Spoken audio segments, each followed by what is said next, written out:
মাতাল পড়ে আসি রে বাবারও। পথ লঙ্ঘন করে আমার ধ্যান ভঙ্গ করলি। আলু বাবা বটে। कोई तरीका है भीख मांगने का? এত অস্তব্যস্ত করে কথা যাচ্ছি রে বেটা, সাধু মাধু কিছু মানছি না। প্রেমে পড়েছি ঝালু বাবা। প্রেমে পড়েছি তো ঠিক করেছি রে বেটা, তুই ঝালু বাবা শরীরও পুড়ে দিতে হয়। যা হলো হলো, আমার একটু উপায় করে দাও। তোর উপায়ের জন্যই তো আমি কাটা ঝাঁটায় পড়ে আছি। এবার তুমি বসো। আমাকে বসলে হবে নাই, আমাকে ঘুমাই ঘুমাই তোর সমাধান আমি করে দেবো, উপায় করে দেবো। বল বল বেটা, তোর কি সমস্যা আছে? আমার ন ব্রেকআপ হয়ে গেছে। স্টিলের কাপ শুনেছি, প্লাস্টিকের কাপ শুনেছি, ব্রেকআপ কাপ তো আমি কোনোদিন শুনি নাই। কি জিনিস?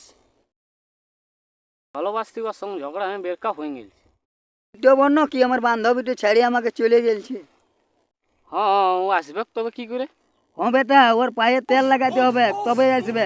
এখন সব বিটি ছেলের পায়ে তেল লাগাছে তবেই আসছে। না তাহলে তেলটা কত পাওয়াবে? তেল বলছি কোথাও পাবে? তেল মানে হচ্ছে ভালোবাসা। যাকে তুমি প্যার করি, মহব্বত করি, ওয়ারই নাম হচ্ছে ভালোবাসা, ওয়ারই নাম হচ্ছে তেল। ভালোবাসবি তবে না, ভালো ভালো জিনিস খাওয়াবি, মিষ্টি খাওয়াবি, রসগোল্লা খাওয়াবি, বুন্দা খাওয়াবি। আবার তুমি কাটাট পড়ে আছো কই? একজনে 1-2 টাকা দেয় নাই।